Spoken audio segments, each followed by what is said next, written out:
श्री शिवाय नमस्तुभ्यम। हर हर महादेव। प्रिय भक्तजनों, आज हम एक पावन और श्रद्धा से जुड़ी व्रत कथा का श्रवण करने जा रहे हैं। यह कथा पीढ़ियों से भक्तों के बीच श्रद्धा और विश्वास के साथ सुनी और सुनाई जाती रही है। कहा जाता है कि जब कोई भक्त सच्चे मन से व्रत करता है, कथा सुनता है और उसे दूसरों तक पहुंचाता है तो ईश्वर की कृपा उनके जीवन में अवश्य प्रकट होती है। तो आइए मन को शांत करें, श्रद्धा भाव से इस पवित्र कथा को सुने और ईश्वर की भक्ति में लीन हो जाए। प्रेम से बोलिए हर हर महादेव। आज सोमवार का पावन दिन जो भगवान शिव शंकर को अत्यंत प्रिय है। शास्त्रों में कहा गया है कि जो मनुष्य श्रद्धा, विश्वास, संयम और पवित्र भावना से सोमवार का व्रत करता है, उसके जीवन में धीरे धीरे दुख, रोग, दरिद्र और मानसिक कष्ट दूर हो जाते हैं। यह व्रत विशेष रूप से मानव की शांति, वैवाहिक सुख, संतान प्राप्ति, आरोग्य और आर्थिक स्थिरता के लिए किया जाता है। भगवान शिव आशुतोष हैं, अर्थ सच्चे मन से की गई थोड़ी सी भक्ति से भी वह प्रसन्न हो जाते हैं। जो भक्त श्रद्धा से सोमवार व्रत करता है और कथा का श्रवण करता है, भोलेनाथ उसकी मनोकामनाएं अवश्य पूर्ण करते हैं। एक नगर में एक अत्यंत धनी साहूकार रहता था। उसके पास धन दौलत की कोई कमी नहीं थी। बड़े बड़े व्यापार थे, नौकर चाकर थे, लेकिन संतान न होने के कारण उसका जीवन सूना था।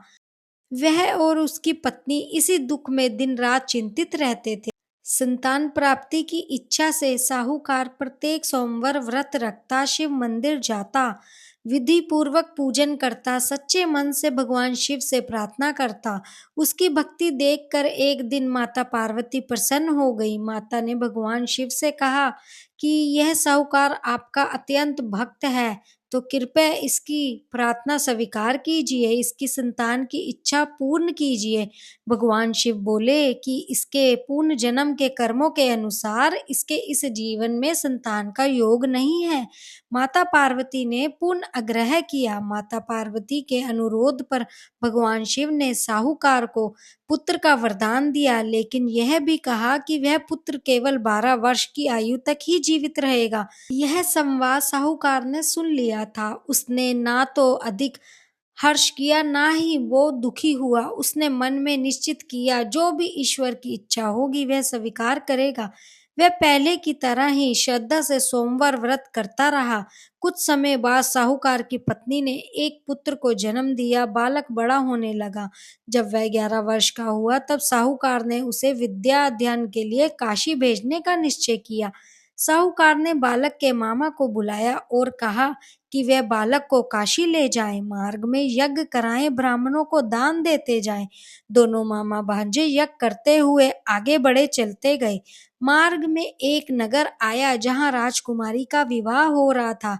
राजकुमार एक आंख से काना था, इसीलिए उसके पिता ने चाल चली और साहूकार के पुत्र को दूल्हा बनाकर विवाह करा दिया, यह सोचकर कि बाद में धन देकर विदा कर देगा। साहूकार का पुत्र धर्मात्मा था। उसने अवसर पाकर राजकुमारी की चुनरी के पीछे लिख दिया कि तेरा विवाह तो मेरे साथ हुआ है, परंतु जिसके साथ तुझे भेजा जाएगा वो तो एक आंख से काना है। राजकुमारी ने यह बात अपने माता पिता को बताई और विवाह रोक दिया गया। साहूकार का पुत्र वहां से काशी चला गया।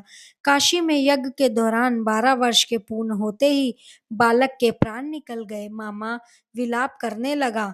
उसी समय भगवान शिव और माता पार्वती वहां से गुजर रहे थे। माता पार्वती का हृदय द्रवित हो गया। उन्होंने भगवान शिव से बालक को जीवन दान देने की प्रार्थना की। माता के बार बार आग्रह करने पर भगवान शिव ने बालक को पूर्ण जीवन दान दिया। बालक जीवित हो उठा और शिक्षा पूर्ण करके अपना मामा के साथ वापस लौटने लगा। उसी नगर में वहां चलते चलते पहुंचे जहां उसका पहले उस राजकुमारी के साथ विवाह हुआ था।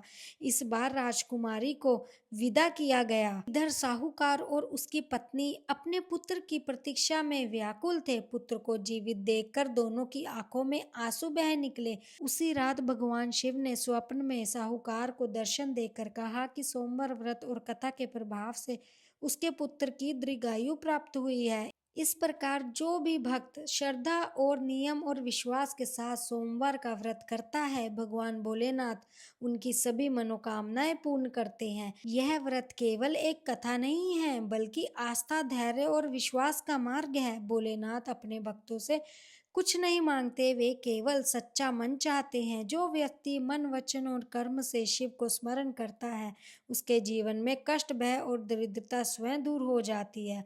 भगवान शिव की कृपा हम सभी पर बनी रहे। हर हर महादेव। अगर आपको यह कथा पसंद आई हो, आपके मन को थोड़ी भी शांति मिली हो, तो वीडियो को लाइक ज़रूर करें।